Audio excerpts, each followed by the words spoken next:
அதுல இருந்து 500 மடங்கு தண்ணியை கொடுத்தாலும் அதை அப்படியே அப்சர்வ் பண்ணி வச்சுக்கும் சார். செடியை வந்து ஈரப்பதமாவே வச்சுக்கும். இன்கேஸ் தண்ணி நிக்குது அப்படிங்கிற தோட்டத்திலையும் இதை நம்ம அப்ளை பண்ணிருந்தோம் அப்படின்னா நிக்கிற எல்லா தண்ணியும் மண் இழுத்து வச்சுக்கும். அதனால வேரலுகள் தண்டர்கள் எதுவும் இருக்காது சார். இன்னைக்கு இந்தியால விவசாயிகள் மத்தியில மிகப்பெரிய வரவேற்பை கொடுத்திருக்கக்கூடிய ஒரு ப்ராடக்ட் தான் இந்த ப்ராடக்ட். 1 கிலோ, ஒரே கிலோ போதும்.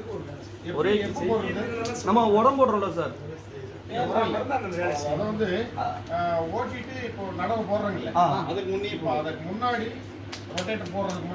இல்ல இல்ல சார், நீங்க ஓட்டிட்டு நாத்து நட்டுருவீங்கல்ல, நாத்து நட்டு உரம் போடுவீங்கல்ல, அப்ப போட்டுடலாம்.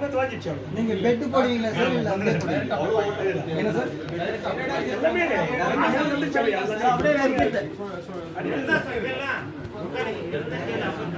மணி யார் போடுறீங்க?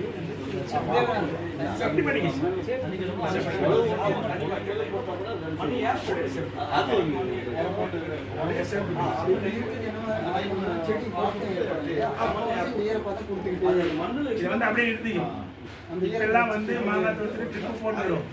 அப்போ மாங்காய் செடி நம்ம என்ன பண்ண தெரியுமா, எல்லாமே செடியை வாங்கி அதில் ஒரு சின்ன மாட்டி போட்டு ரொம்ப தண்ணி ஊற்றுவாங்க.